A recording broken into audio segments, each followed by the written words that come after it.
qu'est-ce qu'on a vu? La séance dernière, qu'est-ce qu'on a vu? Madame Kanaté, est-ce que vous pourriez nous dire l'essentiel de ce que vous avez retenu lors de la formation de la séance dernière? Qu'est-ce que vous avez retenu de Lors de la formation? Allez-y.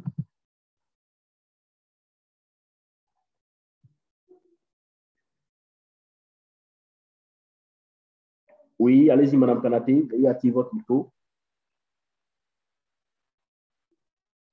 Lors de la formation dernière, nous avons on a dû faire une généralité. Oui. On a d'abord commencé par nous présenter, c'est important de le rappeler. Oui.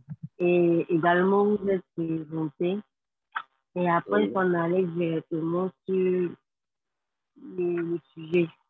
C'est-à-dire, on a fait une généralité, on a abordé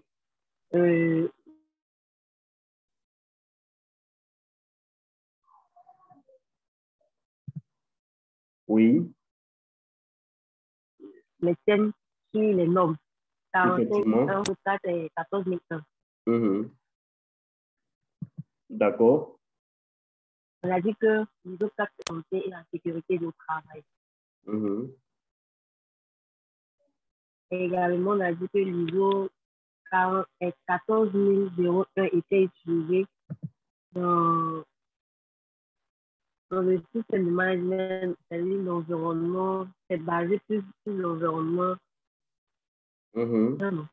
Oui, effectivement, c'est ce qu'on avait dit. La 14 001 est basée sur l'environnement. Voilà, elle est plus basée sur l'environnement. Et l'autre est basée sur la santé. Pardon? Oui, allez-y. Continuez. Voilà.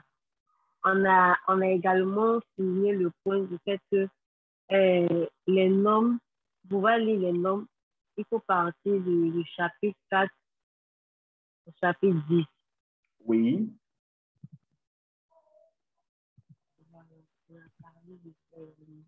Donc, comment donc identifier les exigences?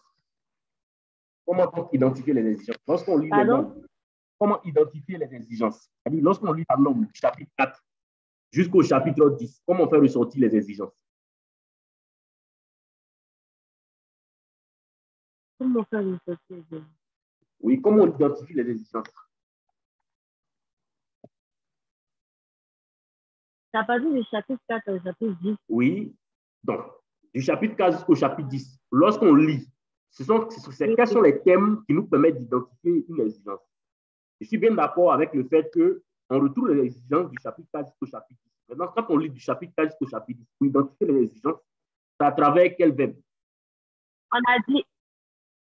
Oui. Oh, les verbes là. On a dit dans l'ISO 45001, 01, on a dit les thèmes, les verbes sont doit. Voilà. Et puis, on a dit aussi, il convient de. Et puis, on a dit également que peut. Voilà. On a dit, ça, on peut pas dire peut, on peut dire également, comment on appelle ça? On a dit qu'elle en anglais, peut dire possibilité également. Donc, ce sont les trois qu'on a vus.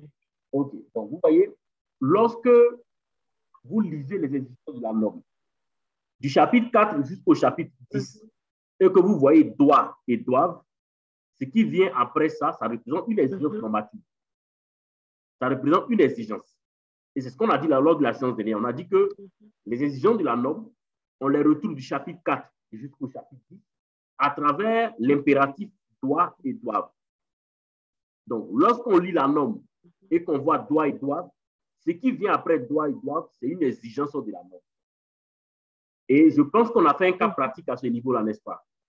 J'ai partagé la norme sur mon écran et puis je vous ai demandé d'identifier les exigences. On a fait un cas pratique, n'est-ce pas? On a fait un cas pratique. On n'a pas encore fait de cas pratique. Monsieur Amarasila. Non, on n'a pas encore fait de cas pratique. Ok, d'accord.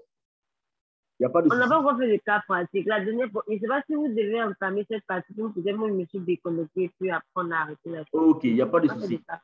Donc, on va faire le cas pratique aujourd'hui. Si on n'a pas fait de cas pratique, on va faire le cas pratique aujourd'hui. Donc, je vais rapidement partager mon écran sur les exigences de la norme. Voilà. Je vais partager mon écran rapidement. Alors, est-ce que vous avez imprimé les différentes normes? Je vous avais demandé. Oui. Ok, c'est super. Donc, au cours de cette formation, ayez ces deux normes-là sur vous. Voilà. Ayez ces deux normes-là sur vous. Même si je partage mon écran sur la norme, ayez quand même ces documents-là de façon physique. C'est très important au cours de cette formation. Bonsoir, M. Amara Silla. Comment vous allez, M. Amara Silla? Bonsoir, formateur. Ça va bien, vous? Oui, par la grâce de Dieu, ça va. Par la grâce de Dieu, ça va. Et le boulot, j'espère que ça va. Oui, ça va. Alhamdoulilah. Oui, c'est pas facile. Alhamdoulilah.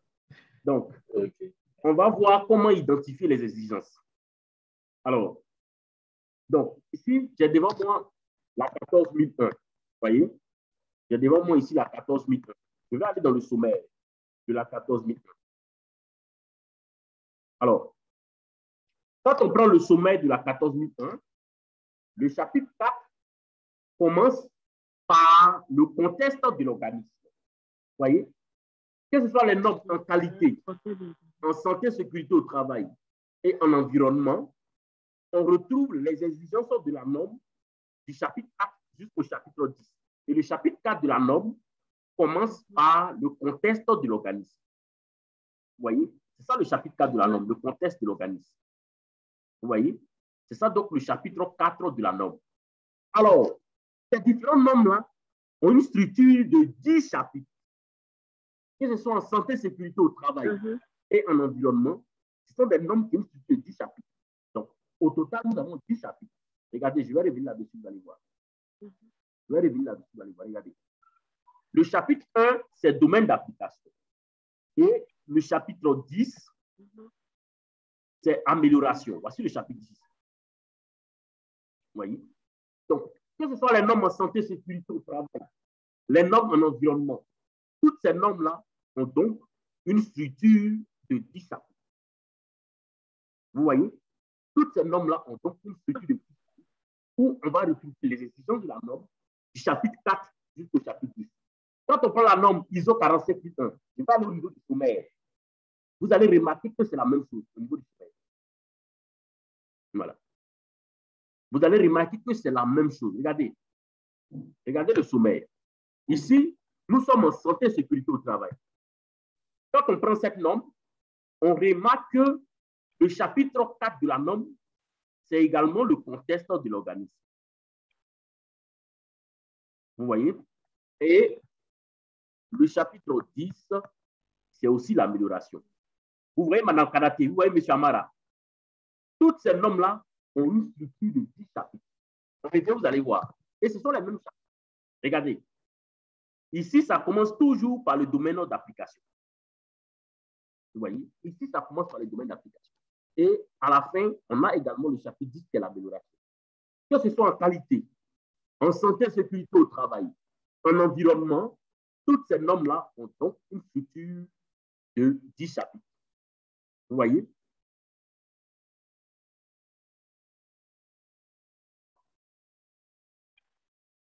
OK.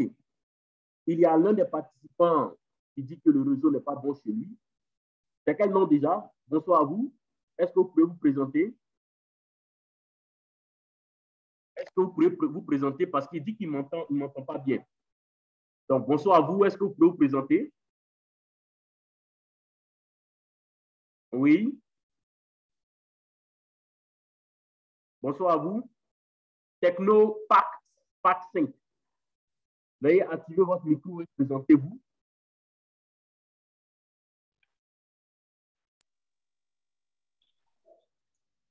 Bonsoir, monsieur. Bonsoir à vous. C'est quel nom? Allô?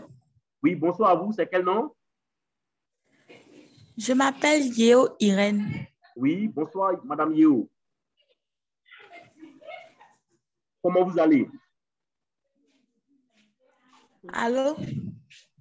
Comment vous allez? Ça va? Je vais bien. Bon, au niveau J'ai de... du mal à vous entendre. Le réseau n'est pas bon ici. Le temps est menaçant, il veut pleuvoir. Donc, Bon, le réseau balance chez moi à la maison.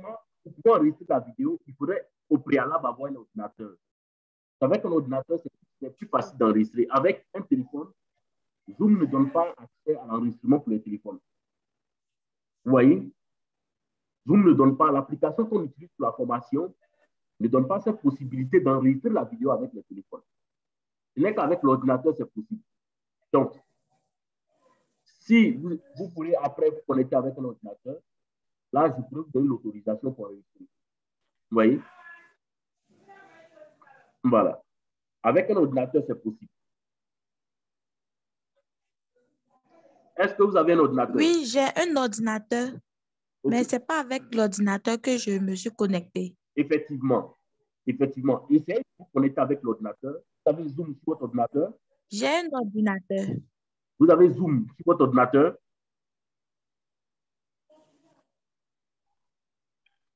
Oui. OK. Si vous avez Zoom sur votre ordinateur, essayez de vous connecter avec votre ordinateur et puis on va vous donner la possibilité d'enregistrer. Parce qu'avec le téléphone, c'est pas possible. Ça ne donne pas cette option avec le téléphone. Donc, essayez de vous connecter à votre ordinateur et puis on va vous donner la possibilité d'enregistrer. C'est bon? D'accord. Voilà. Reconnectez-vous, vous vous déconnectez du téléphone et puis vous vous connectez à l'ordinateur. Comme ça, je vous donne l'autorisation de pouvoir enregistrer la vidéo avec votre ordinateur. C'est bon? D'accord. OK. OK. Merci à vous. Allez, le merci est partagé. Donc, comme je disais tout à l'heure, on retrouve les exigences de la norme du chapitre 4 jusqu'au chapitre 10. Et ça, vous devez retenir ça. Que ce soit en qualité, en santé et sécurité au travail, en environnement, vous allez toujours retrouver les exigences de la norme du chapitre 4 jusqu'au chapitre 10. C'est bon, Madame Kanapé? Monsieur Amarasila, c'est bon? Oui, OK. Maintenant, on va apprendre à identifier les exigences de la norme.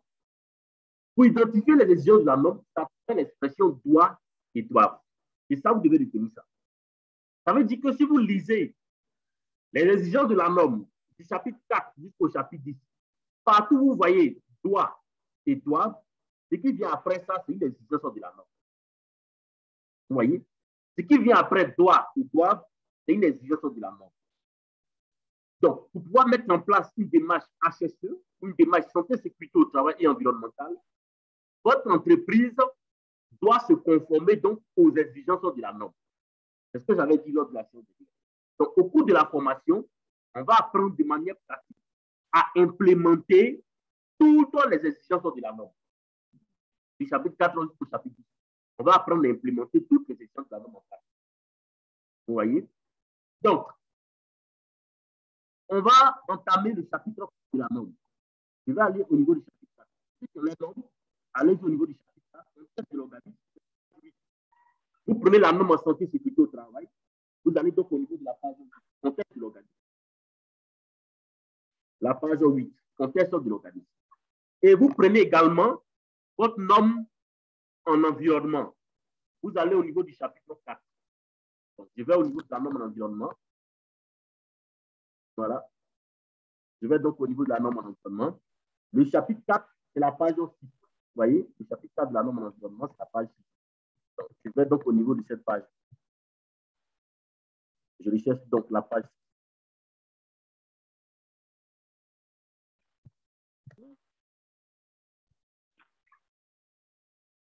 OK, je vais donc à la page 6.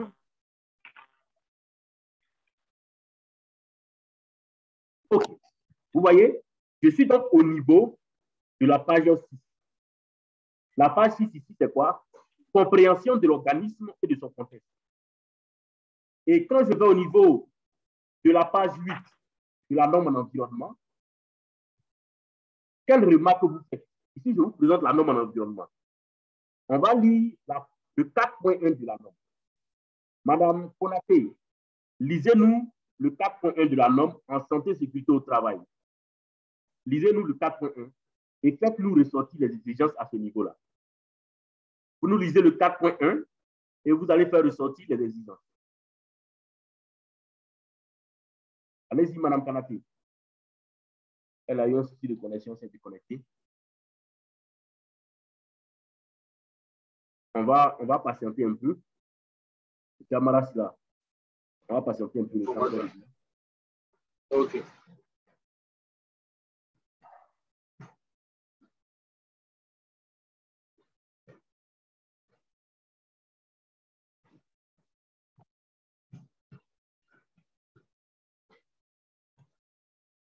Actuellement, il pleut un peu partout et sans doute c'est des soucis de réseau.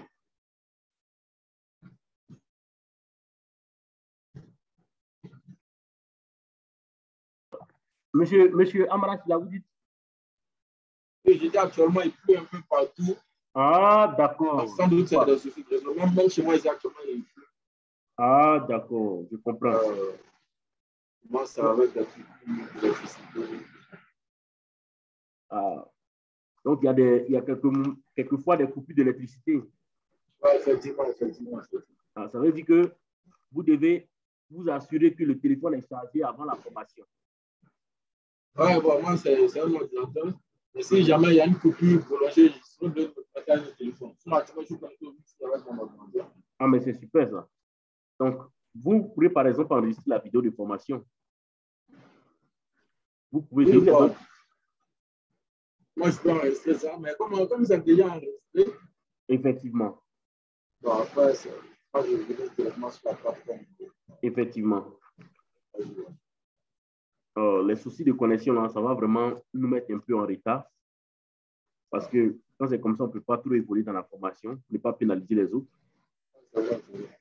Ouais. Parce qu'aujourd'hui, on va rentrer dans la phase pratique. On va déterminer les enjeux. Voilà. On va faire le cas pratique sur votre entreprise. Jusqu'à la fin de la formation. J'aurais bien voulu qu'elles soient là aussi pour suivre un peu comment ça marche. Mais là, elles ne sont pas là. Je ne sais pas réellement comment on va travailler. Je ne sais pas réellement comment on va travailler. On va les attendre un peu. Je vais mettre pause à l'enregistrement. Je vais mettre une pause. Et tant qu'elle revient.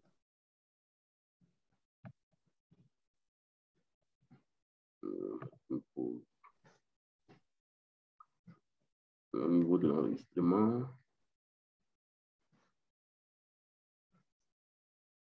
OK. Donc, on va... Monsieur Amaras, là, vous êtes là? Oui, je suis là. OK. Donc, on va refaire le cas pratique. Alors, Madame Amaras, Madame Kanaté, veuillez lire le 4.1 de la norme et faites-nous ressortir les exigences à ce niveau. On est au niveau de la 47.1. Lisez le 4.1 et faites-nous ressortir les exigences. Le 4.1. Oui. Attends, excusez-moi. Voilà. Compréhension de l'organisme et de son contexte. Et puis 4.2, compréhension des... Lisez d'abord le 4.1. Lisez, voici le 4.1 ici. Voici le paragraphe 4.1. Je lis complètement. Oui, vous lisez complètement et vous faites ressortir les exigences à ce niveau. OK. L'organisme doit déterminer les enjeux externes et internes pertinents par rapport à sa finalité et qui influencent sur sa capacité à atteindre le ou les résultats attendus de son système de management dans la santé et la sécurité au travail. OK. Quelle est l'exigence à ce niveau-là? Quelle est l'exigence? Pardon? Quelle est l'exigence? Lorsque vous avez lu ce paragraphe-là, quelle est l'exigence? Il est dit que l'organisme doit, le verbe doit. Voilà, donc on a doit ici. On retrouve le verbe doit, c'est que nous sommes dans l'ISO 45001. Non, c'est pas ce qu'on a dit. On a dit lorsqu'on retrouve le verbe doit, c'est que ce qui vient après doit, c'est une exigence. C'est ça l'exigence. Voilà. Ce qui vient après le verbe doit, c'est une exigence. Alors, ici, on a doit. Donc, tout ce qui vient après doit, là, ça représente donc l'exigence. C'est-à-dire déterminer les enjeux internes et externes pertinents par rapport à sa finalité et qui influent, vous voyez, et qui influent sur sa capacité à atteindre le ou les résultats attendus de son système de management santé sécurité au travail. Vous voyez? Vous voyez, Madame Kanaté? Oui, oui. Voilà, donc voici comment on identifie les exigences. On va faire un deuxième exemple avec le 4.2. Lisez le 4.2 et faites-nous ressortir les exigences. On va voir si vous avez compris. Le 4.2, compréhension des besoins et attentes des parties. Compréhension des besoins et attentes des travailleurs et autres parties intéressées. Oui. L'organisme doit déterminer les autres parties intéressées en plus des travailleurs qui sont pertinents dans le cadre du système de management de la santé et de la sécurité au travail. Oui. Allô? Ensuite, veuillez tourner la page parce qu'il y a encore d'autres exigences. Allez-y. Oui. Vous n'avez pas terminé le 4.2. Vous n'avez pas terminé le 4.2. J'ai terminé. Non, vous avez lu le point A. Il y a le point B. Le point B. Oui. On dit les besoins et les attentes pertinentes, c'est-à-dire les exigences des travailleurs et des autres parties intéressées. Oui. Que parmi ces besoins et attentes qui sont ou pourraient devenir des exigences légales ou autres exigences. OK. Alors, quelles sont les exigences de la norme à ce niveau, au niveau du 4.2?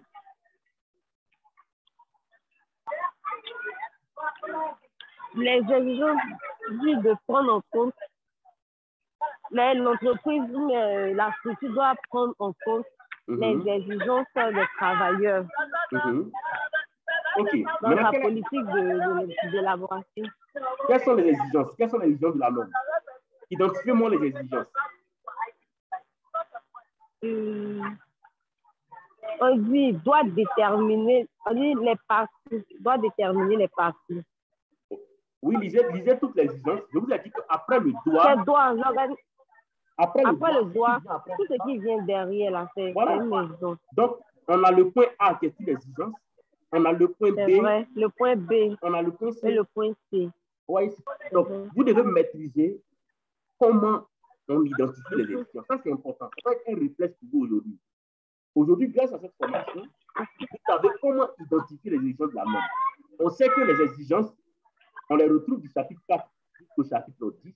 Maintenant, vous devez maîtriser comment on les identifie. On les identifie à travers l'expression doit et doivent.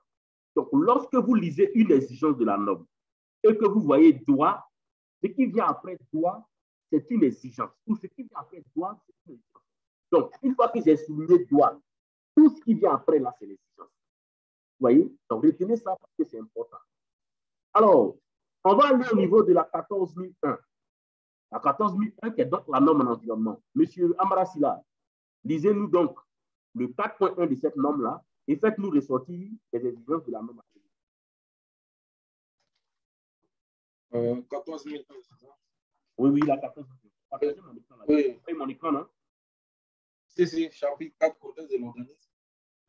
4.1, compréhension de l'organisme et de son contexte. Oui.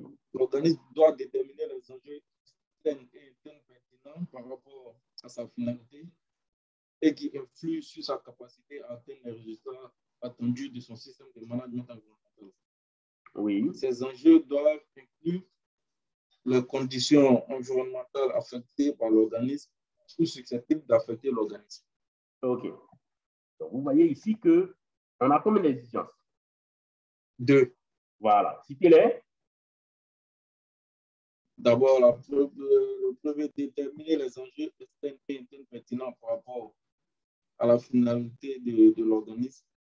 Oui. Et c'est les enjeux qui influent sur sa capacité à atteindre les résultats attendus de son système de management environnemental. Oui. Et ensuite, inclut les conditions environnementales affectées par l'organisme ou susceptibles d'affecter l'organisme. OK.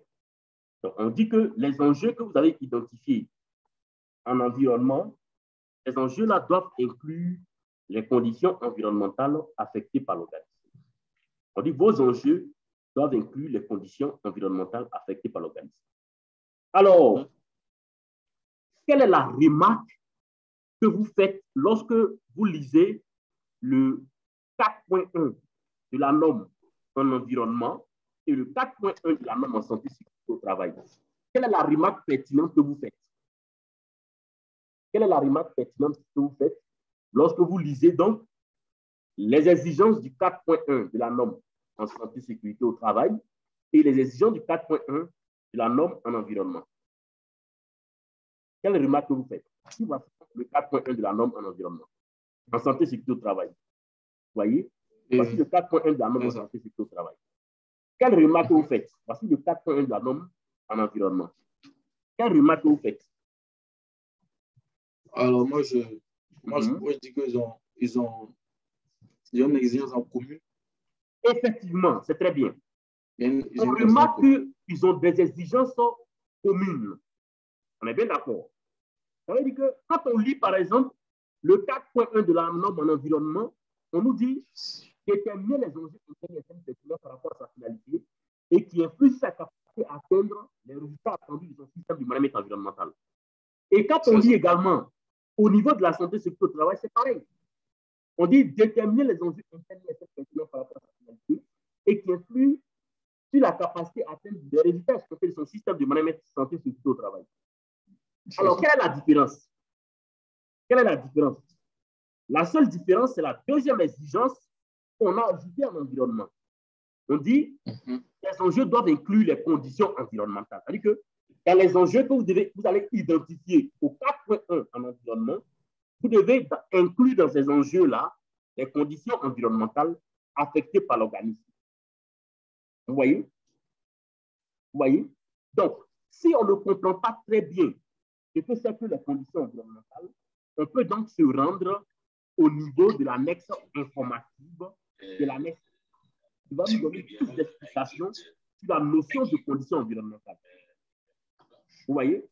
Donc, si on ne comprend pas réellement ce que veut dire conditions environnementales, je vous dis que la particularité de ces deux normes-là, c'est qu'elles fournissent ce qu'on appelle les annexes informatives, qui est l'annexe A, qui nous donne plus d'informations sur l'application des exigences de la norme, qui explique mieux les exigences de la norme. Vous voyez? Donc, ici, on a vu conditions environnementales. Si on ne comprend pas très bien, on va donc au niveau de notre sommaire. On va donc au niveau de notre sommaire. Vous voyez? Et puis, on cherche l'annexe A.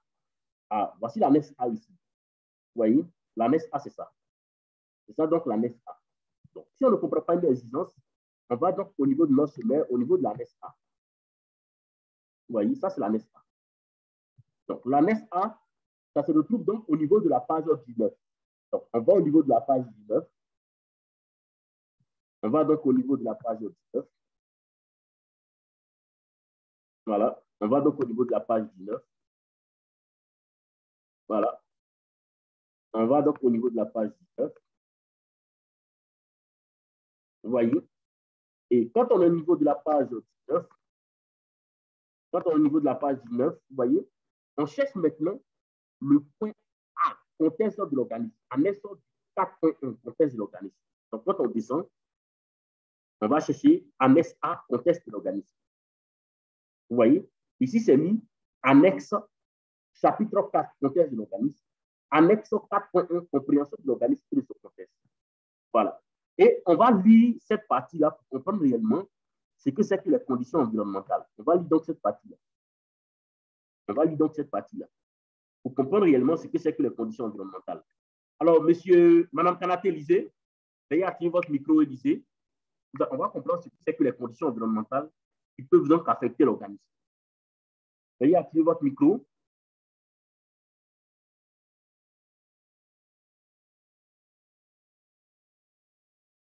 Oui, madame Kanaté. Veuillez activer votre micro. Votre micro est désactivé, veuillez l'activer.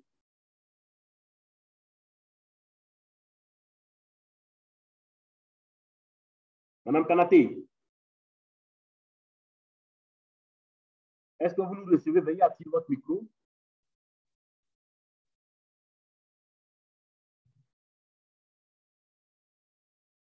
Oui.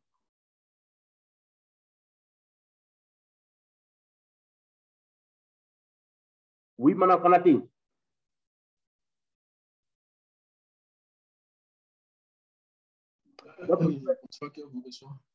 Comment? Et je ne pense pas qu'elle vous reçoit. Mana Kanate, je pense qu'elle me reçoit. Hein. Mana Kanate, vous me recevez? Oui. Ah, elle a un souci de connexion.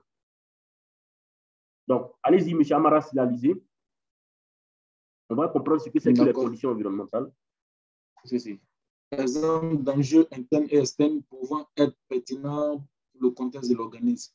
A. Les conditions environnementales liées au climat, voilà, à la qualité de l'air, vous voyez, à l'utilisation du sol, oui. à l'utilisation du sol, à la pollution existante, à la disponibilité des ressources naturelles et à la biodiversité qui peuvent avoir une incidence sur la finalité de l'organisme ou être affecté par ces aspects environnementaux. Ok, donc arrêtez-vous là. Vous voyez que quand on parle ici des conditions environnementales, ça veut dire que la norme vous exige, par exemple, dans vos enjeux que vous allez identifier au 4.1, de faire ressortir des enjeux liés, par exemple, à la qualité de l'air, liés, par exemple, au climat. Est-ce que la saison, par exemple, vous permet de mieux effectuer vos activités? Voilà. Lié, par exemple, à l'utilisation du sol. Est-ce que les activités que vous menez n'impactent pas le sol, par exemple? Lié à la pollution. Est-ce que les activités que vous menez ne vous permettent pas de polluer soit l'air, polluer le sol, polluer le sous-sol, etc. La disponibilité des ressources naturelles. Est-ce qu'en menant, par exemple, vos activités, vous n'êtes pas en train, par exemple, d'épuiser les ressources naturelles, telles que l'eau, etc. Parce qu'on ne peut pas dire que même les animaux font partie de les ressources. Vous voyez? Et la biodiversité qui peut avoir une incidence sur la finalité de l'organisme. Donc, en clair, la norme vous exige de faire ressortir donc, des enjeux liés au climat, à la qualité de l'air, à la pollution. Donc, ça dépend réellement de quel type d'activité vous menez. Donc, en fonction de l'activité que vous menez, vous pouvez faire ressortir donc, des enjeux liés donc à l'environnement, dans les enjeux que vous allez identifier. Et c'est ce qu'on devez comprendre à travers les conditions environnementales. On veut dire tout simplement, dans les enjeux que vous devez identifier là, essayez de faire ressortir des enjeux liés à l'environnement. Essayez de faire ressortir donc les impacts, par exemple, générés par vos activités sur l'environnement. C'est bon? Madame Kanate, c'est bon. Vous nous recevez? Veuillez activer votre micro. Oui, Madame Kanate? Allô? Oui. Donc.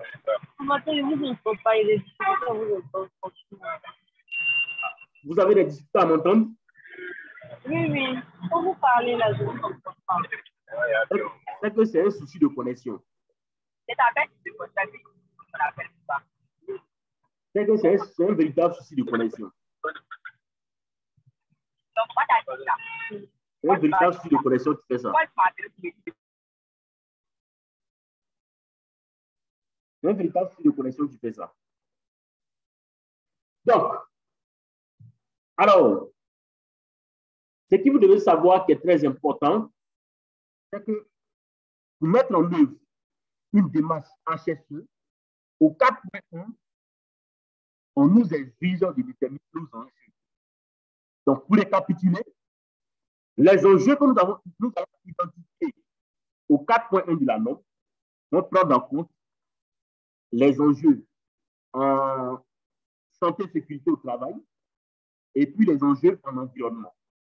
Parce que là, on est dans le cadre de la mise en œuvre d'une démarche HSE au sein d'une entreprise. Vous voyez? Donc, on va résumer un peu cette exigence de la norme. On va essayer de faire un petit résumé. Donc, on va résumer un peu cette exigence de la norme. Ici, on va mettre comment déterminer les enjeux pertinents. Comment déterminer les enjeux pertinents? Ça, c'est notre titre.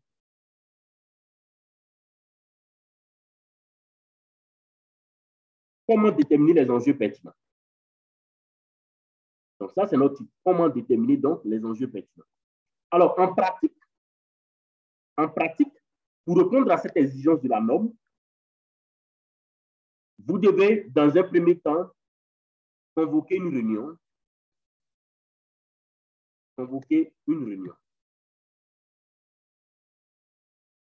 Alors, à cette réunion-là, quels sont ceux qui doivent participer? Les participants. À cette réunion, par exemple, au niveau des participants, vous pourrez donc associer la direction générale,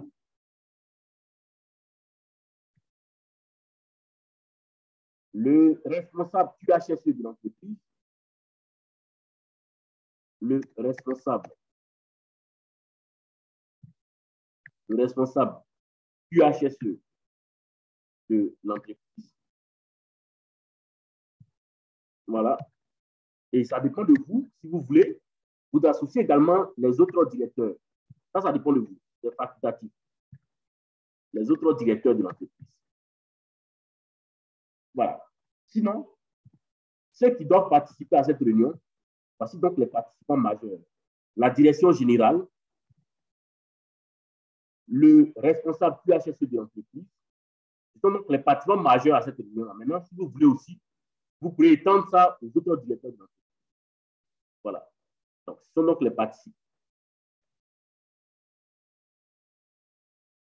Voilà. Vous voyez? Ça, c'est la première étape. Maintenant, quand vous allez convoquer cette réunion-là, l'ordre du jour sur lequel vous allez discuter, c'est-à-dire que l'ordre du jour de cette réunion-là, ça sera donc la détermination des enjeux pertinents. À cette réunion, vous pouvez associer aussi, si c'est chez vous, le comité santé sécurité au travail. Si vous avez, par exemple, un délégué du personnel,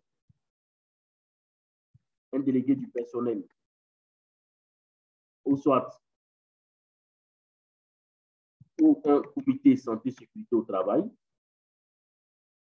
vous pourrez également associer le représentant du comité. Vous pourrez l'associer à cette réunion. Voilà. Vous pourrez associer donc le comité santé sécurité au travail à cette réunion-là. Vous voyez? Et l'ordre du jour que vous allez aborder lors de cette réunion, ça sera quoi donc l'ordre du jour? Madame Kanaté, quel est l'ordre du jour qu'on va aborder lors de cette réunion-là, selon vous? Quel est l'ordre du jour qu'on va aborder? Madame Kanaté.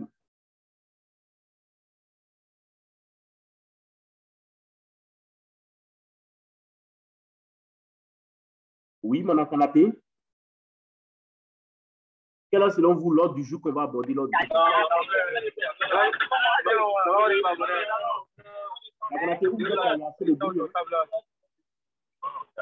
Quel est l'ordre du jour?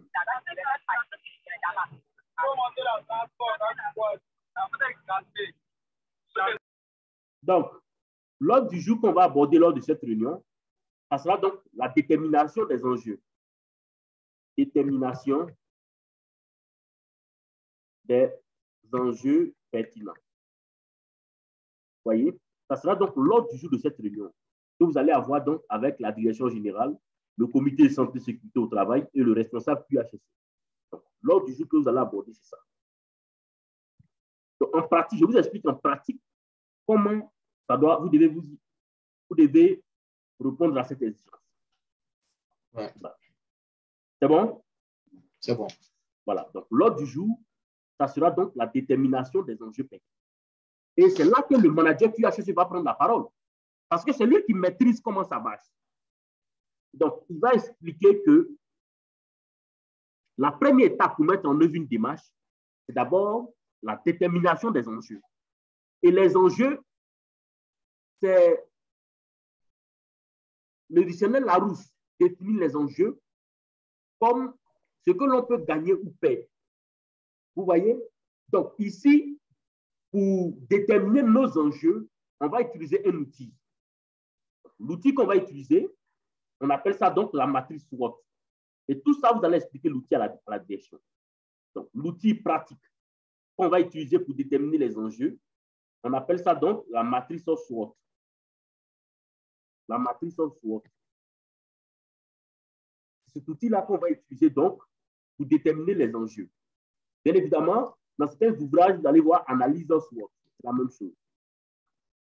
Analyse SWOT. Alors, donc, le manager QHSE va expliquer à tous ceux qui sont présents lors de cette réunion que l'outil qu'on va utiliser pour déterminer donc les enjeux, c'est la matrice SWOT. Bien sûr, il y a plusieurs outils qu'on peut utiliser. En dehors de la matrice SWOT, il y a certains qui utilisent donc l'analyse PESTEL pour déterminer les enjeux externes. Voilà. Il y a d'autres outils encore qu'on peut utiliser pour déterminer nos enjeux. Alors, nous, on va s'intéresser donc à la matrice SWOT, qui est donc un outil stratégique. On va donc définir la matrice SWOT, ce que c'est que la matrice SWOT. Voilà. On va donc définir cet outil qu'on va utiliser. Donc, au cours de cette formation, on va donc utiliser la matrice SWOT, qui est donc un outil stratégique. Voilà. C'est donc un outil stratégique qui permet de faire le diagnostic interne et externe d'un organisme. En d'autres termes, c'est un outil qui permet donc de déterminer les enjeux internes et externes d'un organisme. À travers cet outil-là, on peut donc faire ressortir nos enjeux. Donc, la matrice SWOT, c'est un outil donc qui peut nous permettre de déterminer nos enjeux. Vous voyez? C'est un outil donc qui peut nous permettre de déterminer nos enjeux. Voilà. Donc, c'est un outil stratégique qui peut donc nous permettre de déterminer les enjeux. Alors, lorsque nous utilisons la matrice SWOT, ce que vous devez savoir, cet outil-là nous permet donc de faire ressortir ce qu'on appelle les forces, les faiblesses et les opportunités et les menaces. Donc, à travers cet outil, on va faire ressortir ce qu'on appelle les enjeux internes. Donc, les enjeux internes, c'est donc les forces et les faiblesses. Et on va noter ça. Donc, les enjeux internes, c'est donc les forces et les faiblesses de votre entreprise. C'est ce qu'on appelle donc les enjeux internes au niveau de la matrice SWOT. Donc, au niveau de la matrice SWOT, les enjeux internes sont représentés donc par les forces et les faiblesses. Donc, ici, on va marquer donc force. Ici, donc, on va marquer faiblesse. Vous voyez? Voilà. Donc, au niveau de la matrice SWOT, les enjeux internes, ce sont les forces et les faiblesses. Vous voyez? C'est ce que la matrice SWOT appelle donc diagnostic interne, si vous voulez. Donc, la matrice SWOT appelle ça donc diagnostic interne. C'est la même chose. La matrice SWOT appelle ça diagnostic interne ou analyse interne. La même chose. Diagnostic interne ou analyse interne. Ou analyse interne. Alors, donc vous voyez, vous devez donc identifier vos enjeux internes. Donc, vos enjeux internes, c'est donc vos forces et vos faiblesses. Donc, pour connaître les forces de votre entreprise, vous devez vous poser la question suivante. Quelles sont les forces de mon entreprise? Vous voyez? Et ça, vous allez expliquer ça à la direction. Donc, on va essayer d'identifier nos forces. Quelles sont les forces de notre entreprise? Qu'est-ce qui fait la force de notre entreprise? Vous voyez? Donc, les forces d'une entreprise, ce sont donc les atouts intrinsèques de l'entreprise. Vous voyez? Les atouts intrinsèques de l'entreprise, ce sont donc les forces de l'entreprise. C'est ce qui fait l'entreprise. Ce sont vos valeurs. Les atouts de votre entreprise sont donc vos forces. Maintenant, les faiblesses, c'est ce qui ne va pas. Vous voyez? Les faiblesses, c'est ce qui ne va pas au sein de l'entreprise. Puisque vous êtes en train de vous engager dans une démarche santé sécurité au travail, vous allez vous poser la question de savoir qu'est-ce qui ne va pas au sein de l'entreprise en santé sécurité au travail, qu'est-ce qui ne va pas au sein de l'entreprise en environnement. Donc, ce sont des types de questions-là que vous allez vous poser. Qu'est-ce qui ne va pas? Vous voyez? Et vous allez faire ressortir des réponses. Donc, ça, c'est les enjeux internes. Maintenant, on va également faire ressortir les enjeux externes, puisque la norme nous exige de faire ressortir les enjeux externes. Donc, ici, on aura donc les enjeux externes. Donc, on va marquer ici enjeux externes. La matrice SWOT nous permet donc de faire ressortir les enjeux internes. Elle nous permet également de faire ressortir les enjeux externes. Alors, les enjeux externes, c'est les opportunités et les menaces. C'est ce qu'on appelle donc les enjeux externes. Donc, opportunités et menaces. On va noter ça. Opportunités et menaces. Donc, opportunités et menaces. Donc, les opportunités et les menaces sont considérées comme des enjeux externes. Donc, ici, on va marquer donc opportunité. Opportunité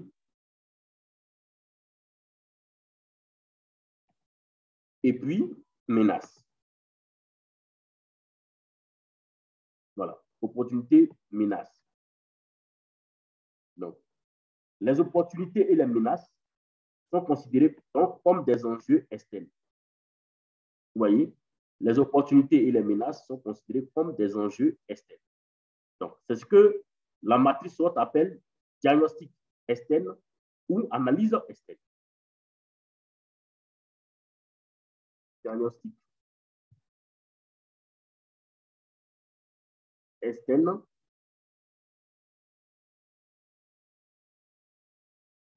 ou analyse externe.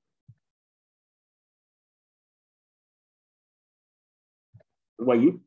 Donc, lorsque vous allez donc identifier les forces, les faiblesses, les opportunités et les menaces de votre entreprise, vous avez donc déterminé vos enjeux. Vous avez donc répondu aux 4.1 de la norme. Et lorsque vous allez effectuer ce travail-là, n'oubliez surtout pas de faire une liste de présence et un rapport de réunion. Donc, à la fin, vous allez donc conserver comme preuve une liste de présence et un rapport de réunion. À la fin, vous allez donc réaliser, donc conserver comme preuve, on va noter ça, conserver comme preuve rapport de réunion. Conserver comme preuve le rapport de réunion et la liste des participants, la liste de présence. OK. Donc, voici ici résumé les différentes étapes répondent donc aux 4.1 de la norme. Je vous exhorte à prendre le schéma et puis on va faire la pratique. Donc, prenez le schéma et on va faire la pratique. Donc, prenez le schéma. Monsieur Amaras, là, Madame Kanaté, je vous accorde 3 minutes rapidement pour prendre le schéma et on va faire la pratique au niveau de cette exigence.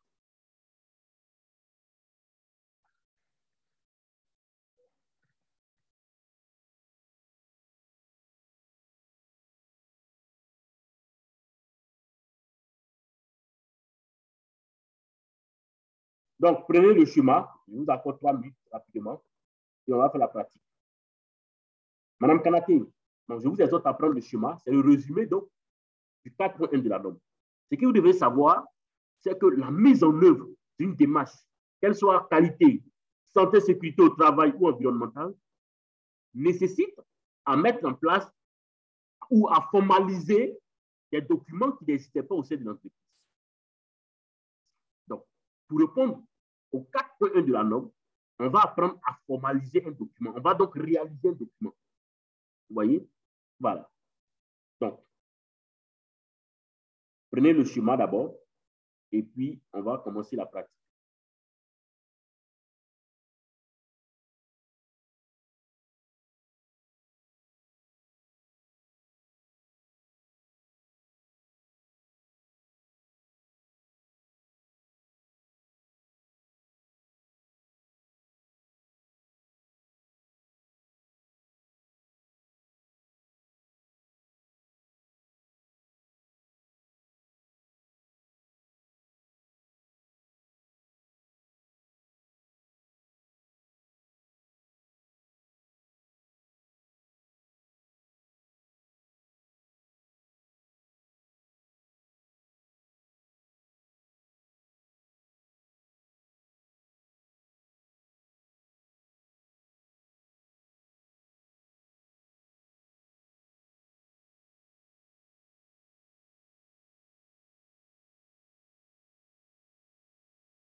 OK.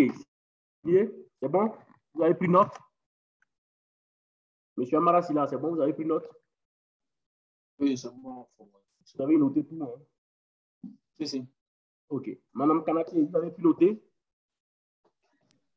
Oui. Vous avez noté le schéma? Oui, je peux donner. La dernière partie, là. Oui, prenez la dernière partie et puis faites-moi un retour dès que vous finissez. Comme ça, on va faire la pratique. Oui. Ça va. Allô? Oui. C'est bon, vous avez pu prendre?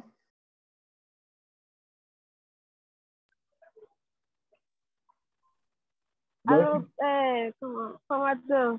Oui. La partie, à partir de analyse soft, là, c'est-à-dire où on parle de enjeux internes, enjeux externes, j'aimerais que vous m'expliquiez un peu. Parce que, bon, moi, dans ma discipline, avant de peut-être on met un projet en place, je vous demande de prendre les facteurs externes et internes. C'est-à-dire que de façon globale, c'est de voir en comment le projet peut impacter le projet, comment on appelle ça, comment le projet peut impacter comment on appelle ça même, la vie sociale des individus qui vivent ou pas, dans le but de minimiser quoi. Donc je ne sais pas trop si c'est dans cette perspective qu'on fait cette réunion, dans le but de déterminer les OK. Comment le projet, voilà, je ne sais pas trop. OK. Justement, les facteurs internes, les facteurs externes, effectivement, cet outil qu'on va utiliser là, c'est un outil qui est utilisé également en gestion de projet. Pour connaître réellement les forces du projet, ses faiblesses, et puis les opportunités et les menaces. C'est une analyse SWOT qu'on effectue du projet. Opportunité, ça veut dire quoi? Les opportunités, par exemple, c'est une opportunité d'un projet. En termes d'avantages. Les opportunités sont les avantages en réalité. Qu'est-ce que, par exemple, ce projet-là peut apporter? Vous voyez? Qu'est-ce que ce projet-là peut apporter? Quel impact positif, par exemple, ça aura? Parce que dans la matrice SWOT, quand on parle des opportunités, c'est ce que vous offre l'environnement que vous pourrez capter. C'est ça les opportunités. Ça peut être l'environnement politique qui vous offre des opportunités. Ça peut être l'environnement économique qui est favorable à votre activité, l'environnement social, l'environnement technologique, l'environnement législatif. Vous voyez? C'est ça donc la notion des opportunités. Quels sont les bénéfices? Vous voyez? Qu'est-ce que vous pourrez capter à travers ce projet-là? C'est donc les opportunités. Qu'est-ce que ça va engendrer comme opportunité? C'est ça donc la notion des opportunités. La matrice SWOT est utilisée également pour la mise en œuvre d'une démarche QHSE au niveau du 4.1 de la norme. Au niveau du 4.1, c'est important de déterminer vos enjeux avant de commencer le projet. C'est pourquoi d'ailleurs la norme vous demande dès le départ de déterminer vos enjeux. Parce que les enjeux vont vous permettre de faire ressortir l'orientation stratégique de l'organisme. Vous voyez? Ça va vous permettre d'orienter, de faire ressortir l'orientation stratégique. Comment vous allez orienter donc la démarche HSE que vous voulez mettre en place au sein de votre entreprise. Vous voyez? En d'autres termes, ça va vous permettre de définir, de faire ressortir vos visions, la vision que vous voulez atteindre en matière de santé et sécurité au travail, en matière d'environnement. Sinon, ce même outil-là, il est utilisé également en gestion de projet. Donc, on va faire la pratique. Je vais vous partager donc un modèle de cet outil-là. Voilà. Étant donné que la formation, elle est pratico-pratique, je vais tout de suite vous partager un modèle qu'on va utiliser au cours de la formation. Voilà. Un modèle de matrice SWOT que nous allons spécifiquement utiliser au cours de cette formation. Voilà. Donc, un instant, je vais partager mon écran. Alors, pour vous, en tant que participant, qu'est-ce qui est important pour vous? C'est la maîtrise des outils que nous allons voir au cours de cette formation. Et ça, c'est très, très important pour vous. En tant que participant, c'est la maîtrise des outils. Parce que, vous voyez, pour mettre en place une démarche, il faut maîtriser les outils. Il faut savoir comment on exploite ces outils-là. Et c'est ce qui est très important pour vous au cours de cette formation. Vous voyez? Et étant donné que la formation est beaucoup orientée sur la pratique, vous devez avoir la parfaite maîtrise des outils que nous allons utiliser au cours de cette formation. C'est très important pour vous en tant que participant. Donc, je vais partager rapidement mon écran sur un modèle de matrice SWOT qu'on va utiliser au cours de cette formation. Donc, un instant.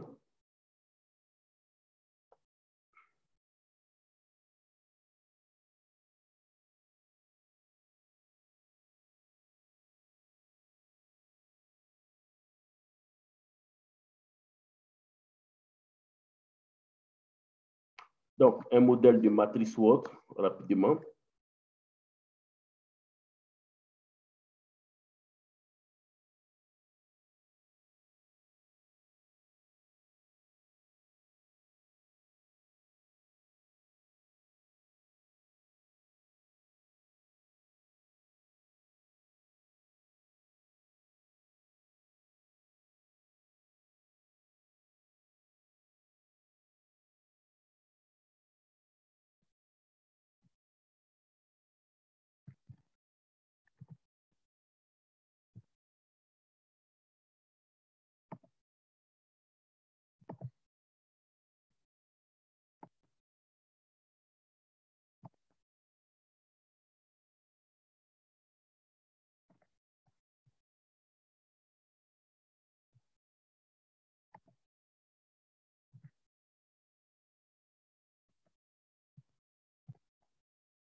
OK. Donc, voici l'outil que nous allons utiliser pour déterminer les enjeux internes et externes pertinents. Voici donc l'outil qu'on va utiliser. Vous voyez? Voilà. L'outil que je vous présente, c'est cet outil-là qu'on appelle la matrice SWOT. Je vais essayer de zoomer un peu pour vous. Voilà, pour ceux qui sont connectés donc, à un téléphone. Voilà. Voilà. Vous voyez? C'est cet outil-là qu'on appelle la matrice SWOT. Alors, dans cet outil, comme je l'ai dit tout à l'heure, on présente en interne les points forts qui sont donc les forces, les points faibles qui sont donc, on va dire, les faiblesses. En externe, on présente les menaces et les opportunités. Donc, étant donné que c'est une formation de responsable HSE dans le domaine du BTP, on va demander à M. Amara Silla de nous expliquer un peu ce que son entreprise fait comme activité, parce qu'il est dans le domaine du BTP. Et puis, bien évidemment, on va ensemble identifier ses faiblesses, on va identifier les forces de leur entreprise, on va identifier les opportunités pour que vous puissiez voir de manière pratique comment répondre à cette exigence. Alors, puisqu'on est en santé, sécurité au travail et en environnement, on va plus orienter la mise en œuvre de cette démarche HSE-là sur la santé, sécurité au travail et l'environnement.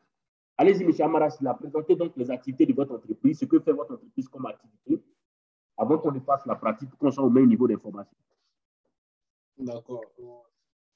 Notre entreprise exerce dans le domaine du BTP. Est-ce que vous pouvez parler un peu plus fort? Vous m'entendez? Oui, on vous entend. Allô? Oui, donc je disais, notre entreprise exerce dans le domaine du BTP, bâtiment travaux publics. Nous sommes plus axés sur les travaux routiers et voiries et réseaux divers. D'accord. C'est-à-dire la construction des routes interurbaines et la construction des voiries à l'intérieur de l'agglomération. OK. Donc, selon votre intervention, vous êtes donc basé dans la construction des routes et puis vous ne construisez pas les maisons. Pour Bon, on construit, mais ça représente pratiquement 10% de nos activités. Ah, d'accord. Donc, On construit des maisons.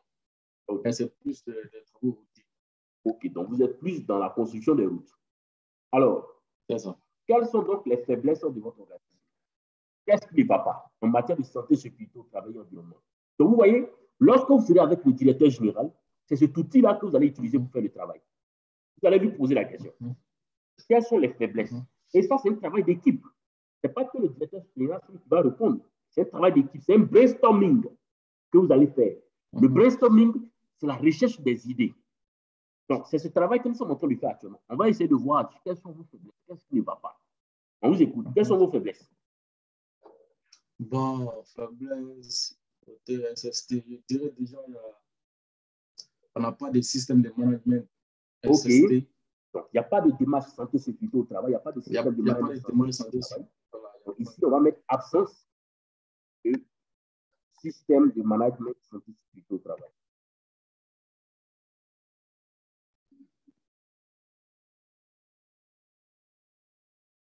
Santé et sécurité au travail. Voilà. Ensuite, quelle est la deuxième faiblesse pour vous? Ensuite, la deuxième faiblesse, je dirais. Oui. Est-ce que une mauvaise organisation, peut-être? Est-ce que par exemple, tous les travailleurs sont déclarés au niveau de la CNPS? Voilà. Ça, par exemple, voilà. Tous les travailleurs, par exemple, ne sont pas déclarés OK. au niveau de la CNPS. Donc, on va dire la non-déclaration de certains travailleurs à la CNPS. C'est une faiblesse en plus. C'est ça. Est-ce que, en matière de santé et sécurité au travail, les travailleurs bénéficient d'une formation? Non. OK. Donc, vous voyez qu'il y a, par exemple, un manque de formation du personnel en santé et sécurité au travail. Personnel. Comme on est dans le cadre d'une démarche intégrée, on va dire manque de formation du personnel en santé, sécurité au travail et en environnement. Ouais. Voilà. OK. Madame Kanaté, jusque-là, ça va? Vous comprenez le principe ou bien vous avez des questions? Je regarde ici. Non. Ce que nous sommes en train de faire là, c'est la pratique qui est là. C'est-à-dire, on lui pose la question de savoir qu'est-ce qui ne va pas de son entreprise en matière de santé, sécurité au travail et environnement. Il nous dit, par exemple, ils n'ont pas de démarche santé, sécurité au travail au sein de leur entreprise. Donc, ici, on peut ajouter absence de démarche santé, sécurité au travail et environnement. Vous voyez, Mme Kanaté. Il nous dit ici que dans leur entreprise, ils n'ont pas de démarche SST environnementale. Donc, c'est une faiblesse. Après, il nous dit. C'est le schéma là qu'on a fait opérationnaliser. Justement. C'est le schéma que j'ai identifié là. On est en train de faire en pratique. D'accord. À travers cet outil-là. Donc, on est au niveau des faiblesses. Après, il nous dit qu'il y a certains travailleurs qui ne sont pas déclarés à la CNPS. Vous connaissez la CNPS, non? Oui. C'est la Caisse nationale de prévoyance sociale. Donc, les travailleurs doivent être déclarés. C'est une exigence légale. C'est le code du travail même qui exige cela. Vous voyez? Donc, il dit ici, par exemple, qu'il y a certains travailleurs au sein de leur entreprise qui ne sont pas déclarés. Donc, c'est une faiblesse. Il dit qu'il y a un manque de formation du personnel en santé, sécurité au travail et en environnement. Vous voyez? Voilà. Ensuite, qu'est-ce que vous pouvez citer encore comme faiblesse? Oui, c'est camarades. Je dirais insuffisance d'équipement de protection. Voilà. Insuffisance d'équipement de protection individuelle. Vous voyez, Mme Kanaté. Il dit qu'il y a une insuffisance d'équipement de protection individuelle. Les EPI, c'est-à-dire que les travailleurs, souvent, n'ont pas de casque pour effectuer les activités, ils n'ont pas de lunettes de sécurité, ils n'ont pas de bottes de sécurité, même pas de gilet. C'est-à-dire qu'ils effectuent les activités comme ça. Ce sont des activités à risque. Vous voyez? Ce sont des activités à risque. Donc, normalement, ils doivent avoir le minimum des pays. Mais il y a une insuffisance. Ça veut dire que ce qui est là ne permet pas de satisfaire tous les travailleurs. Insuffisance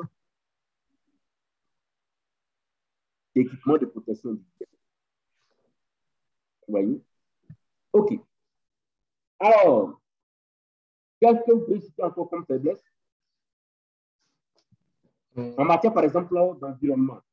D'environnement. Beaucoup de pollution de l'air à travers la poussière. OK. La pollution de l'air à travers la poussière. Voilà. Parce qu'ils disent que quand ils mènent leur activité, bien évidemment, il y a des poussières qui génèrent la pollution de l'air à travers la poussière. Ensuite, à travers la poussière, ensuite, négligence. Même on peut parler des engins aussi. Oui, la poussière, la fumée. Voilà, donc on peut parler donc de pollution de l'air et même pourquoi pas du sol. Parce que les engins que vous utilisez quelquefois, si l'essence, l'essence par exemple, il y a des huiles, les huiles usagées, etc. que vous utilisez, voilà. Effectivement. Voilà. Ensuite, négligence de la régénérescence des sites d'emprunt. C'est-à-dire, au cours de l'exécution de nos travaux, on peut avoir besoin, par exemple, du graveleux. Et on va décaper certaines forêts pour pouvoir avoir le matériau graveleux. Voilà, pour pouvoir exécuter les travaux. Et normalement, après l'utilisation on appelle ça des carrières, après l'utilisation de la carrière, normalement, il doit y avoir un système de régénération, ça doit apporter de la terre arable, pouvoir régénérer le site pour qu'à l'avenir, ça puisse servir. OK. Donc, si on veut bien comprendre, c'est que lorsque vous menez vos activités, vous essayez donc d'aller chercher du sable, des graviers, des gravats, etc.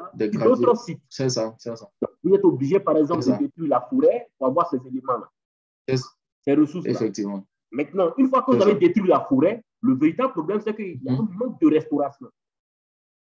Effectivement. Il n'y a pas, par exemple, une politique de restauration de cette forêt qui a été détruite là. C'est ça, non? C'est ça. C'est ça. C'est un peu régénérescence. Donc, on va parler de manque de restauration ou bien absence de restauration, absence de restauration de des zones d'emprunt. Des zones d'emprunt, OK. Voilà, des zones d'emprunt. D'accord. Ensuite, la question que j'aimerais vous poser, comment vous gérez les déchets issus de la construction? Les déchets que vous générez, par exemple. Bon, au niveau de la construction des routes, et les déchets généralement que nous produisons, c'est des déchets inertes. C'est des gravats, des débris d'anciens revêtements, d'anciens bitumes. Oui. Alors, généralement, les populations environnantes ont besoin de ces matériaux-là pour remblayer les habitations. Oui. Alors, donc, généralement, 80% des cas, et ces matériaux-là sont livrés aux populations environnantes pour leur permettre d'utiliser au niveau de leur construction. Dans le cas contraire, lorsque nous sommes en race campagne où il n'y a pas d'adaptation à côté, bon, ces matériaux-là, nous les déversons dans des endroits trouvés comme ça, pêle-mêle. Ce n'est pas vraiment organisé. D'accord. Donc, il n'y a pas vraiment un système de gestion des déchets exactement. Voilà. Donc, on va parler donc d'une mauvaise gestion. Voilà, donc on va insérer donc une colonne et on va ajouter par exemple la mauvaise gestion des déchets de construction et de construction de routes ou bien d'infrastructures routières.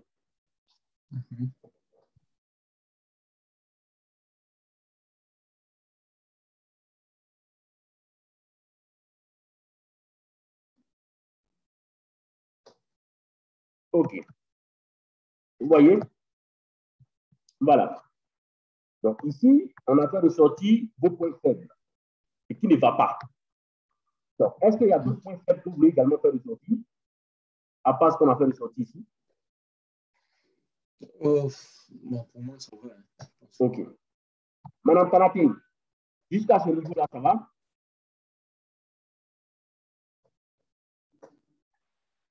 Oui, ça va. Voilà. C'est-à-dire, en pratique, c'est un travail d'équipe. Vous allez vous poser la question, puisqu'on est dans une démarche à chercher dans le domaine du BTP. Quelles sont nos faiblesses? Qu'est-ce qui ne va pas? Et vous voyez, quand on a posé la question à M. Amara Silla, il a fait ressortir des faiblesses. Donc, demain, par exemple, lorsque vous allez vous retrouver dans une entreprise, même si ce n'est pas une entreprise de BTP, alors vous devez être capable d'identifier les faiblesses. C'est bon? En vous posant cette question-là, quelles sont nos faiblesses? Qu'est-ce qui ne va pas? C'est bon? C'est bon? Oui. Ou bien vous avez des incompréhensions à certains niveaux? Oui? Moi, j'aimerais savoir les points faibles que c'est lors de la réunion avec, comment on appelle ça, avec la direction. Effectivement. Mais c'est de façon individuelle avec le promoteur que... C'est lors de la réunion avec la direction. C'est lors de la réunion avec la direction, vous allez identifier ces faiblesses. D'accord. Oui. Les points faibles, les points forts, les menaces, les opportunités, c'est lors de la réunion avec la direction, vous allez tout identifier tout ça. C'est bon? On va passer maintenant au niveau des points forts. Alors, qu'est-ce qui fait la force de votre entreprise? Monsieur Amara Silla, qu'est-ce qui fait la force de votre entreprise? Quelles sont vos forces?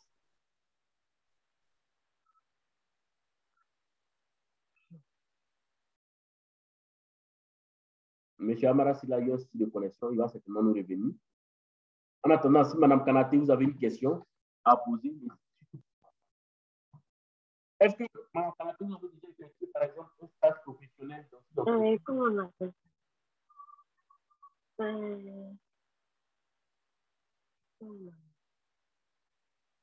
Le point 3 sur le chemin là. L'outil qui fait l'analyse des tests de profil les enjeux externes. L'outil, c'est une application, mais c'est comme ça, on fait de façon... Oui, de façon pratique, de façon on est en train de faire ici, là. C'est comme ça que vous allez faire. C'est-à-dire que voilà, quand on va finir aujourd'hui, là, je vais vous remettre ce document-là dans la plateforme de formation.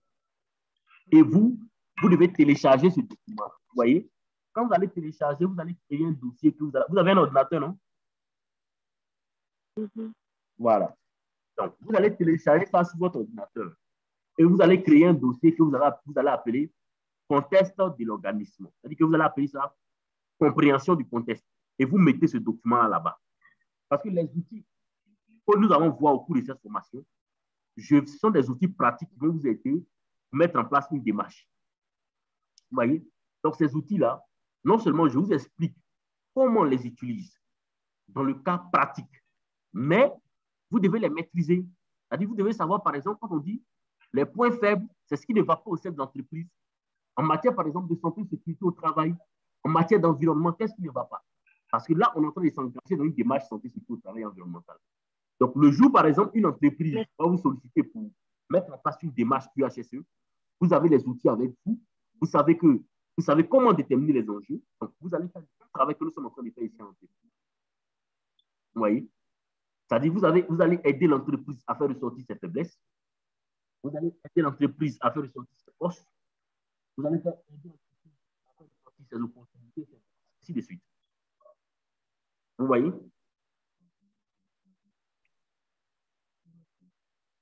Tous ces quatre pour notre le but, de façon générale, c'est de minimiser les dégâts que le projet fait avant que... Tout ce que nous sommes en train de faire là, ça va nous aider dans d'autres exigences de la norme. Plus précisément au niveau 5.2 de la norme. Quand on va aborder le 5.2, on va élaborer là-bas une politique santé, sécurité au travail et environnement. Donc, ce que nous sommes en train de faire ici, là, c'est on est en train de déterminer les enjeux de l'organisme. On est en train de déterminer donc l'orientation stratégique, comment on va orienter la démarche qu'on est en train de mettre en œuvre. Comment on va orienter cette démarche santé, sécurité au travail et environnementale. Donc, le but de la détermination des enjeux, c'est ça.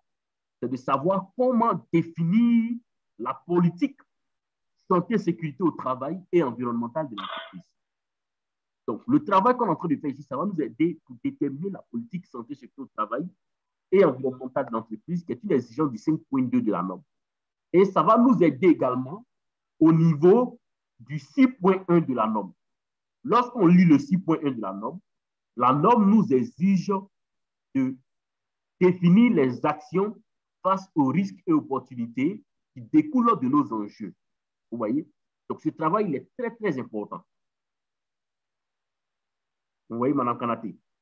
Donc, l'objectif, c'est de maîtriser ces outils-là. C'est d'avoir une parfaite maîtrise de ces outils-là. C'est pourquoi j'essaie de vous expliquer. Et on fait les cas pratiques avec des entreprises, des professionnels qui sont donc en entreprise déjà pour que vous puissiez appréhender comment ça marche. Vous voyez? Quels sont les points faibles? Les points faibles, ce qui ne va pas, ce sont vos faiblesses. Donc, vous vous posez la question, quelles sont nos faiblesses au travail? Et c'est ce qu'on a fait ressortir ici, le manque de formation du personnel, l'insuffisance des EPI, il n'y a pas d'équipement de protection individuelle. Vous voyez?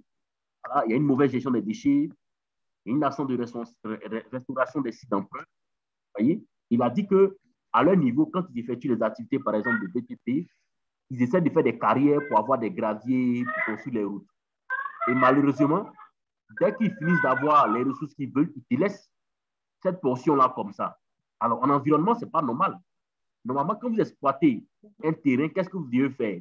Peut-être vous pouvez faire du reboisement, vous pouvez tout. En tout cas, essayer de mener des actions pour essayer de redorer l'image de ce terrain. Il y a des codes d'environnement. Par exemple, où on parle de pollution, oui. Il y a un code en environnement qui dit qu'il y a un seuil en termes de pollution. Si tu dépasses ça, tu payes. Nous, on a un terme en environnement qu'on dit le pollueur. Quand tu pollues plus, voilà, quand tu pollues plus, on se fait payer. Effectivement. Est-ce que c'est... Donc, la loi du pollueur-payeur, ça existe dans le code, effectivement. Dans le cas, par exemple, Ah, oui? c'est la loi du pollueur-payeur, n'est-ce pas? Voilà. Mais j'ai une question formateur. Allez-y. Pourquoi est-ce que dans la démarche de la qualité santé, on expliqué, on a mis en relation l'environnement. Pourquoi on veut prendre en compte l'environnement? OK. On est dans la démarche environnementale. Le premier objectif recherché par la démarche environnementale, c'est quoi? C'est la réduction de la pollution, n'est-ce pas? C'est le premier objectif qu'on recherche. On cherche à minimiser donc les impacts de nos activités sur l'environnement. C'est pourquoi d'ailleurs, on prend en compte tout ce qui est lié à l'environnement lorsqu'on détermine nos faiblesses. Vous voyez? L'objectif, puisqu'on est en train de s'engager dans la démarche environnementale, l'un des objectifs recherchés, c'est de minimiser les impacts de nos activités sur l'environnement. On est bien d'accord? Vous voyez? C'est l'objectif qu'on recherche. On va essayer donc de réduire les impacts générés par nos activités sur l'environnement.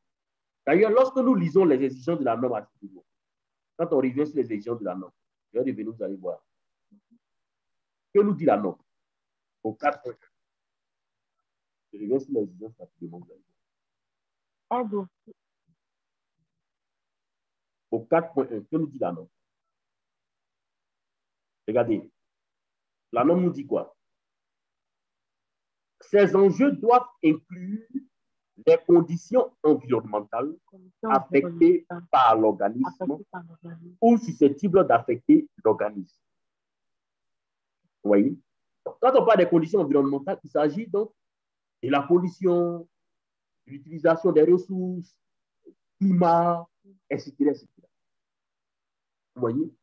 Donc, lorsque vous déterminez vos enjeux dans la mise en œuvre d'une démarche santé, sécurité au travail et environnemental, les faiblesses, vous devez plus les orienter sur la santé et l'environnement. Parce que dans le cadre de la mise en œuvre d'une démarche HSE au sein d'une entreprise de BTP, vous voyez, donc on est dans l'obligation de faire ressortir les faiblesses liées à ces secteurs d'activité-là, parce que c'est ce qui nous intéresse ici. Vous voyez, l'objectif de la mise en œuvre de la démarche santé et sécurité au travail, c'est de quoi? On cherche à réduire d'abord les incidents et les accidents de travail.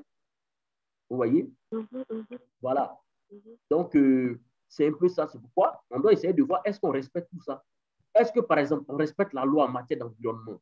Est-ce que, par exemple, on respecte le code du travail? Tout ça, on va essayer de lui demander pourquoi est-ce que c'est une faiblesse au sein de son entreprise. Est-ce que, par exemple, son entreprise respecte le code de l'environnement et le code du travail? S'il dit non, que son entreprise ne respecte pas, en ce moment, on va mettre non-respect du code du travail et du code de l'environnement comme une faiblesse. Vous voyez, comme une faiblesse. C'est bon? Vous comprenez, non? Voilà. Parce que l'objectif ici, c'est de mettre en place une démarche santé, sécurité au travail et environnementale. Donc, nos faiblesses doivent aller dans ce sens-là. Qu'est-ce qui ne va pas en matière de santé et sécurité au travail? Qu'est-ce qui ne va pas en matière d'environnement au sein de l'entreprise? Et vous identifiez ça comme des faiblesses parce que ce sont des choses en interne. Vous voyez, c'est ce qui se passe à l'intérieur de l'entreprise, c'est ça. Vous voyez? C'est bon? D'accord, ça va. Voilà. Malheureusement, il a un souci aussi de connaissance au niveau. Voilà.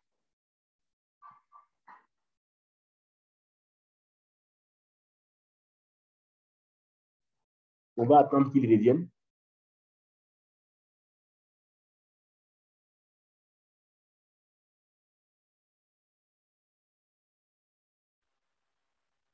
Formateur, on peut prendre le tableau. Bon, ce n'est pas nécessaire hein, parce que je vais vous envoyer ça sur la plateforme. D'accord. Okay. Je vais vous envoyer ça sur la plateforme. Donc, vous pourrez même l'exploiter, par exemple, dans la détermination des enjeux d'une entreprise. Donc, ce n'est même pas nécessaire de faire ça. Parce que dès que on finit, je vous envoie le fichier numérique sur la plateforme de formation. Attends, avant qu'il ne revienne là. Oui. Il y a sur le coup, ouais. Je ne sais pas si c'est parce qu'on ne peut pas arriver là. Sur l'ISO 45001. L'ISO 45001, oui. L'introduction. Oui. À partir de point 4. PDCA, ça veut dire quoi? Oui, PDCA. PDCA, c'est... Parce qu'ils ont dit que c'est un concept. Je ne sais pas si le concept est ça. Ok, je vous explique. La notion du PDCA, vous voyez, toutes les normes qu'on utilise aujourd'hui là sont basées sur le principe de l'amélioration continue. Vous voyez? Et c'est ça le PDCA. Ça veut dire, avant de mettre en œuvre une démarche, par exemple, on va planifier la mise en œuvre de cette démarche-là. Donc, le P, c'est planifier. Vous voyez? En anglais, c'est plan. Planant, c'est planifier. Vous voyez? Le planant, c'est planifier. Vous voyez? Donc, dans la planification, je vais revenir sur le schéma, vous allez voir, un instant, le schéma qui a été présenté. Voilà. Ce schéma-là, il existe, que ce soit en qualité, en santé, sécurité au travail, en environnement et même avec les autres normes aussi. Voilà. Vous voyez? C'est ce schéma qui est là. C'est ça, non, Madame Kanaté? C'est ça que vous parlez, n'est-ce pas? Oui, c'est de ça que je parle. Ok, je vous explique. Alors, le plan de la route de 2000, c'est donc la planification. Le P signifie planification. En anglais, c'est plan. Et dans le plan de la route de 2000, on a quel chapitre de la norme? Vous voyez, on a donc le chapitre 4 de la norme qui fait partie donc de la planification. Vous voyez, on a le chapitre 4 de la norme qui fait partie donc de la planification. Ensuite, dans la même planification, on a également le chapitre 5 de la norme qui fait partie de la planification. Vous voyez, le chapitre 5 de la norme fait également partie de la planification. Vous voyez, donc dans le plan de la route de 2000, on a donc le chapitre 4, le chapitre 5 et le chapitre 6 de la norme. Vous voyez? C'est ça donc le plénor de la route de 2000. Donc, tous les chapitres qu'on va voir, que ce soit le chapitre 4, le chapitre 5 et le chapitre 6, font partie donc de la planification. Vous voyez? Maintenant, une fois qu'on a planifié ces différentes activités, qu'est-ce qu'on va faire? On va passer au do. Donc, là où ils ont mis le D ici, c'est le do. Do en anglais, ça veut dire faire. Ça veut dire réaliser. Donc, on va réaliser quoi? Ce que donc on a planifié à ce niveau-là. À travers le chapitre 4, le chapitre 5 et le chapitre 6, on va donc réaliser ce qu'on a planifié. Donc, dans le do, nous avons le chapitre 7 de la norme. Vous voyez, on a donc le chapitre 7 de la norme. On a également le chapitre 8 de la norme. Donc, le chapitre 7 de la norme que nous allons voir, on appelle ça donc au support. Et le chapitre 8, on appelle ça réalisation des activités opérationnelles. Vous voyez? Donc, dans le do, on a le chapitre 7 et le chapitre 8. Maintenant, après ces différents chapitres-là, on a donc le acte de la route de 2000. Le acte, ici, c'est le C. Donc, le C, ça permet donc de contrôler, ça permet donc d'évaluer ce qu'on a réalisé comme activité. Donc, vous voyez, dans le do, on va donc réaliser des activités. Maintenant, dans le C, qui est donc le acte, c'est une vérification en réalité qu'on va effectuer. Donc, on va effectuer une vérification de ce que donc nous avons réalisé. Vous voyez? Et donc, la vérification va se faire donc à travers le chapitre 9 de la norme qui traite de l'évaluation des performances. Vous voyez? Donc, une fois qu'on a évalué ce qu'on a pu réaliser, bien évidemment, ça va nous permettre de savoir qu'est-ce qu'on doit améliorer dans la démarche qu'on a mis en œuvre. Et enfin, on va passer donc au acte de la route 2000. Vous voyez? Le acte, c'est agir. Donc, plan, do, check. Check, c'est donc la vérification. Check, c'est le C. C'est la vérification de ce qu'on a donc réalisé. On va essayer de vérifier pour voir si est-ce que les objectifs que nous sommes fixés, on a pu les atteindre. Au niveau du C, le check. Vous voyez, c'est donc une vérification. Maintenant, le acte, c'est en anglais, là où c'est mis A, le acte, c'est donc agir. Si, par exemple, on a vérifié et qu'on a vu que les objectifs que nous sommes fixés au départ, lorsqu'on a mis en place la démarche santé, sécurité au travail et environnemental, on n'a pas pu atteindre ces objectifs-là, alors qu'est-ce qu'on va faire? On va chercher donc à s'améliorer. Et vous voyez, ce cycle-là ne va jamais s'arrêter.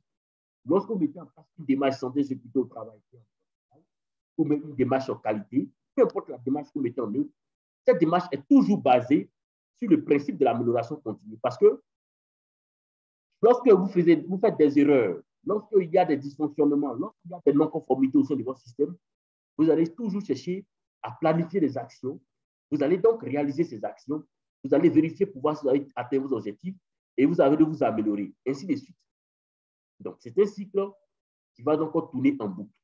C'est un cycle qui va tourner en boucle et qui ne va jamais donc s'arrêter. Vous voyez? C'est ça donc le PDCA. Donc, le PDCA, le P, c'est le plan, le do, le D, c'est le do, le C, c'est donc le check et le A, c'est donc le acte. Donc, planifier, dérouler ou bien faire, ou bien soit réaliser, vérifier et agir. Vous voyez, c'est ça qui forme donc le PDCA.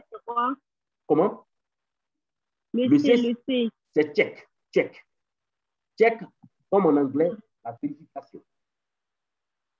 Vous voyez? C'est la vérification. Et puis le A, c'est quoi? Le A, c'est le acte. A-C-T. Acte. Ça veut dire agir. Donc, quand on vérifie, bien évidemment, c'est pour faire ressortir ce qu'on a pu atteindre comme objectif, ce qu'on n'a pas pu atteindre comme objectif, et puis on va chercher donc à agir pour améliorer. Vous voyez? Alors, ce que vous devez savoir, c'est que ce principe-là, même dans la vie de tous les jours, vous l'employez. Certainement, avant de venir faire cette formation, Madame Kanapé, vous avez planifié un objectif. N'est-ce pas? Avant de venir faire cette formation, vous avez d'abord planifié. Vous avez dit, bon, je vais venir faire une formation, par exemple, en QHSE, pour améliorer mes compétences. Donc, vous étiez à l'étape de la planification. Maintenant, actuellement, vous êtes dans quelle phase? Vous êtes dans le do. C'est-à-dire, vous êtes en train de réaliser ce que vous avez planifié. Et à la fin de la formation, vous allez aboutir donc au C, qui est donc le check. Vous allez donc vérifier pour voir est-ce que les objectifs que vous êtes fixés au départ, est-ce que les objectifs que vous avez planifiés au départ, est-ce que vous avez pu les atteindre? Bien évidemment, si vous n'avez pas pu les atteindre, qu'est-ce que vous allez faire? Vous allez donc passer au acte, qui est donc l'amélioration. Vous voyez? Quand vous allez chercher à vous améliorer, c'est des nouvelles actions que vous allez planifier. Vous voyez? Pour vous améliorer, c'est de nouvelles actions, de nouvelles perspectives. Donc, vous allez encore planifier de nouvelles actions. Non, c'est tout un truc qui tourne en fait. Voilà. Donc, toutes ces normes-là sont basées donc, sur d'après les sociologues, c'est en perpétuelle construction. Justement. C'est ce que dans notre jargon on appelle le principe de l'amélioration continue. Donc, lorsqu'on dit les normes sont basées donc, sur le principe de l'amélioration continue, ça veut dire que à chaque fois que vous mettez en place une démarche, qu'elle soit qualité, santé, sécurité au travail ou environnementale, peu importe la démarche que vous mettez en œuvre, vous allez chercher toujours à vous améliorer. Vous voyez, vous allez chercher toujours à vous améliorer parce que forcément, il y aura des non-conformités, il y aura donc des dysfonctionnements et vous allez chercher donc à toujours vous améliorer. Vous voyez? Voilà. Malheureusement, monsieur. Oui, il a un problème de connexion. Il dit quoi? Et en vrai, il a envoyé un message dans le groupe. Il dit qu'il y a une coupe de courant. Ça veut qu'on ne peut pas avec son entreprise pour mieux comprendre comment on détermine les enjeux pertinents.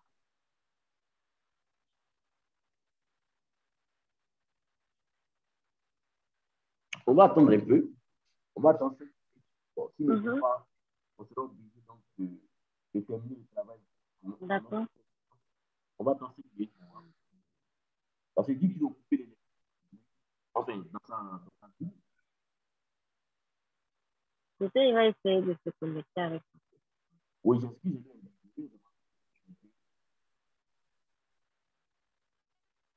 Avec son téléphone.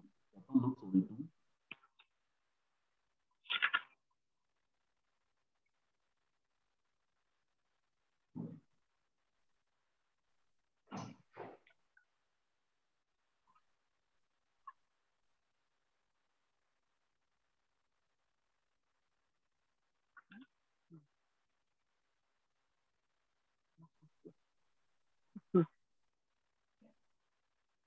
Voilà. Et Matin. Oui. J'ai une question. Allez-y. Je suis bien déjà. Allez-y. Moi, j'aime les questions, hein, donc allez-y. Si vous avez des questions, posez. Matin, je ne sais pas si c'est une question bête, mais il voudrait savoir de façon pratique. Toujours on attend le concept de management, le système de management. Ça veut dire quoi concrètement? C'est-à-dire, j'ai lu la définition qui est dans le, comment on appelle ça, dans le document où ils ont parlé. Donc, comme vous avez lu là, qu'est-ce qu'ils ont dit au niveau de la définition du management? Ils ont dit que c'est l'ensemble d'un élément corrélé ou en interaction d'un organisme utilisé pour établir des politiques, des objectifs et des processus de façon à atteindre les dits objectifs. Je n'arrive pas à capter de façon opérationnelle. Ok, vous voyez ici par exemple. C'est vrai, il fait le coup depuis, mais je ne comprends pas. Ok. Système de management. Ici par exemple, c'est mis système de management ou partie d'un système de management utilisé pour mettre en œuvre la politique en santé et sécurité au travail de l'entreprise. Et ici, on définit donc un système de management comme l'ensemble d'éléments corrélés ou en interaction d'un organisme utilisé pour établir les politiques, des objectifs et des processus de façon à atteindre les 10 objectifs. Un système de management peut être traité d'un seul ou plusieurs domaines. Les éléments du système comprennent la structure, les rôles et responsabilités, la planification de l'organisme ainsi que l'évaluation et la performance et l'amélioration de ses performances. Alors, qu'est-ce que vous devez comprendre à travers cette notion? C'est vraiment terre à terre. Hein? C'est le système qui permet donc de mettre en place la politique santé-sécurité au travail de l'entreprise. En d'autres termes, lorsque vous voulez vous engager, par exemple, dans une démarche santé sécurité au travail, c'est à travers donc la mise en œuvre du système que vous allez pouvoir atteindre l'objectif. Parce que dans le système, vous allez retrouver donc tout ce qu'il faut respecter pour pouvoir mettre en place la démarche. Donc, le système est utilisé pour mettre en œuvre la politique en santé sécurité au travail de l'entreprise. Pourquoi on parle de système de management? Parce que ce sont des démarches qui nécessitent donc l'implication, vous voyez, de toutes les parties prenantes. Vous voyez, on parle de management parce qu'au-delà de cette démarche que vous mettez en œuvre, il y a donc du business là derrière. Il y a du business là derrière parce que vous savez que la certification, ça nécessite un coût pour l'entreprise. Ce n'est pas gratuit. Ce n'est pas gratuit. J'aurai l'occasion de vous expliquer ça. La certification, ça nécessite un coût pour l'entreprise. Lorsque vous êtes certifié, par exemple, lorsqu'une entreprise est certifiée, la certification va durer 3 années. La certification va durer 3 années. Mais après, vous avez parlé de ça. Voilà. Et vous voyez que à chaque fois que vous voulez mener des audits de recertification, vous allez payer de l'argent. Ça, c'est le management. Vous voyez, en dehors de cela, de façon pratique, lorsque vous mettez en place la démarche, mais écoutez, vous allez discuter avec les collaborateurs. Vous devez donc impliquer, le manager QHSE doit impliquer tous les collaborateurs dans la démarche. Donc, il doit savoir, par exemple, manager une équipe. Il doit savoir impliquer les acteurs dans la démarche. Les acteurs, c'est-à-dire le personnel, doivent vraiment s'imprégner, doivent être impliqués, doivent être sensibilisés dans la mise en œuvre de la démarche. Alors, toutes ces actions que vous êtes en train de faire, c'est le management d'équipe. Comment gérer, par exemple, une équipe? Comment, par exemple, gérer des conflits? Tout ça, ça intervient donc dans la mise en œuvre du système de management. Vous voyez, c'est pourquoi on parle de démarche de management, parce que en réalité, c'est un travail qui va se faire à travers l'implication de tous les acteurs, de tous les travailleurs. Vous voyez? Voilà. Vous voyez? Voilà.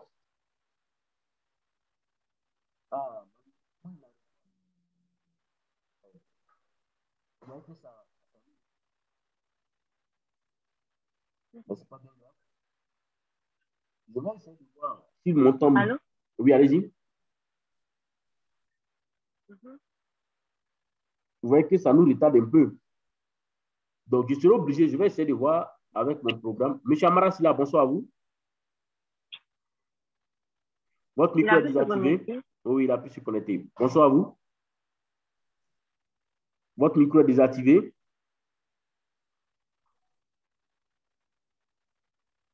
Veuillez activer votre micro, s'il vous plaît. Allô?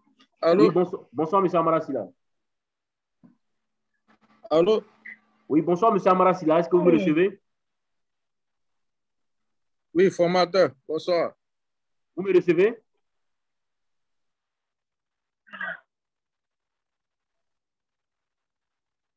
Est-ce que vous me recevez? Oui, c'est compliqué, mais après des jours là. Non, c'est un problème de connexion, certainement. Allô? Oui, Oui, monsieur Amara Silla, vous me recevez? Oui, je vous reçois, formateur. Je vous reçois. OK. Donc, on était dans la détermination des enjeux. On va donc passer au niveau des faiblesses. On a fini avec les faiblesses.